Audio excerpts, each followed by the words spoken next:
আসসালামু আলাইকুম। আপনি যদি বেশি হাঁটাহাঁটি করেন বা দৌড়াদৌড়ি করেন বা অনেক বেশি উত্তেজিত হয়ে যান, সেক্ষেত্রে কিন্তু হার্ট অ্যাটাকের যে কন্ডিশনটা, এই কন্ডিশনটা আরো খারাপের দিকে চলে যাবে।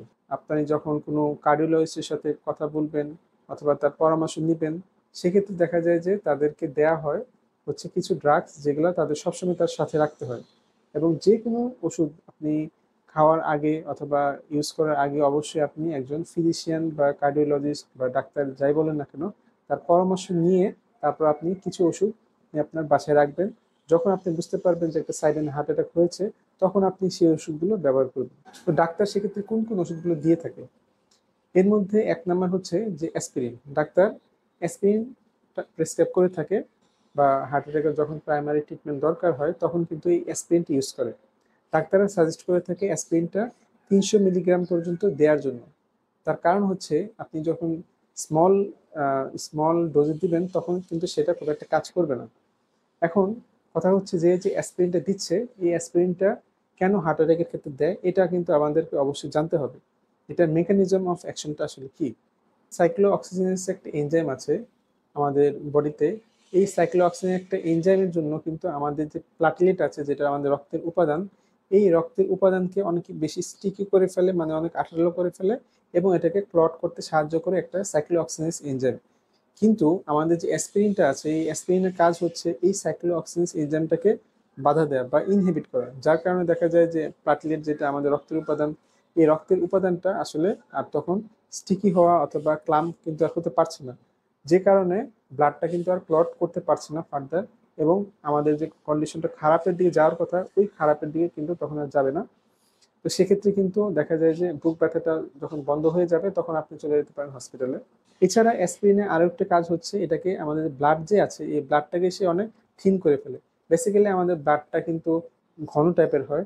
দেখা যাচ্ছে অ্যাসপিরিনটা আমাদের ব্লাডটাকে আস্তে আস্তে পাতলা করে ফেলে, যার কারণে এই যে আমাদের হার্টের মধ্যে যে ব্লাড ফ্লোটা হচ্ছে, এই ব্লাড ফ্লোটা ভালোভাবে হতে পারে, কারণ এটা তো পাতলা হয়ে যাচ্ছে তখন। যদি ঘন বেশি হয় তখন কিন্তু ব্লাড ফ্লোটা কিন্তু আস্তে আস্তে কমে যেতে থাকে। কিন্তু আপনি অ্যাসপিরিন ইউজ করার পর ব্লাডটা কিন্তু আস্তে আস্তে পাতলা হয়ে যায়, এবং আস্তে আস্তে কিন্তু প্রবাহিত হতে পারে, এবং যে হার্ট অ্যাটাকের যে সিমটমটা, এই সিমটমটা থেকে বের হয়ে আসা যায়। এটা গেল হচ্ছে অ্যাসপিরিন। এখন অ্যাসপিরিনে কিন্তু ব্যবহারের কিছু প্রবলেমও থাকতে পারে, যেমন অনেক পেশেন্ট আছে হার্ট অ্যাটাকটা যদি খালি পেটে হয় অথবা পেশেন্টের আলসারের প্রবলেম থাকে, সেক্ষেত্রে কিন্তু ডাক্তার তাকে অ্যাসপিরিনটা বাসায় রাখতে মানা করে।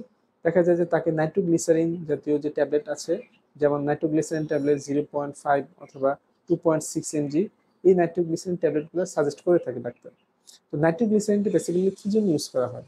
নাইট্রোগ্লিসারিন যেটা, এটা কিন্তু সাবলিঙ্গুয়াল ইউজ করা হয়। সাবলিঙ্গুয়াল মানে হচ্ছে যে আমাদের যে জিভটা আছে, এই জিভের নিচে ট্যাবলেটটা দিয়ে দেওয়া হয়, যাতে করে অনসেট অফ অ্যাকশনটা অনেক তাড়াতাড়ি হয়। মানে সাবলিঙ্গুয়াল যে আমরা ট্যাবলেটগুলো ইউজ করছি, এই সাবলিঙ্গুয়াল ট্যাবলেটগুলোর যে মুড অফ অ্যাকশন মানে অনেক দ্রুত কিন্তু কাজ করে ফেলে।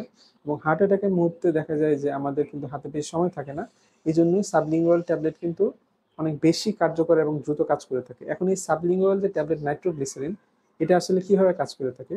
এটা আমাদের যে হার্টের যে রক্তনালীটা আছে, এই রক্তনালীটাকে আস্তে আস্তে শিথিল করে দেয়, যার কারণে দেখা যায় যে অক্সিজেনযুক্ত যে রক্তটা আছে, এই রক্তটা হার্টের মধ্যে খুব ভালোভাবে পৌঁছে যেতে পারে, এবং হৃৎপিণ্ডের চাপটা আছে, এই হৃৎপিণ্ডের চাপটাকে আস্তে আস্তে এই নাইট্রোগ্লিসারিন কমিয়ে দেয়, যার কারণে যে হার্ট অ্যাটাকের যে সিমটমটা আছে, এই সিমটমটা আস্তে আস্তে কমে যায়।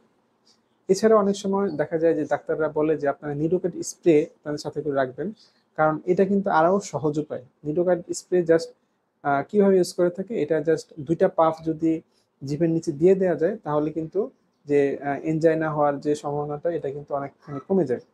অথবা নাইট্রোগ্লিসারিন যে স্প্রেটা আছে, এই স্প্রেটা প্রথমে আপনি একটা চাপ দিবেন, 1 পাফ দিবেন। দেওয়ার পর যদি ব্যথা না কমে, তখন 5 মিনিট পর আরেকটা পাফ দিবেন, এবং এতেও যদি ব্যথা না কমে, তাহলে 5 মিনিট পর আরেকটা চাপ দিবেন। মনে রাখবেন নাইট্রোগ্লিসারিন স্প্রে, এটা কিন্তু 15 মিনিটে 3বারের বেশি ইউজ করা যাবে না, মানে 3 পাফ দিতে হবে ইন 15 মিনিটস। এই ভিডিওটি যদি আপনাদের ভালো লেগে থাকে, অবশ্যই সাবস্ক্রাইব করতে ভুলবেন না, এবং লাইক ফলো শেয়ার করতে অবশ্যই ভুলবেন না। Stay safe and stay healthy.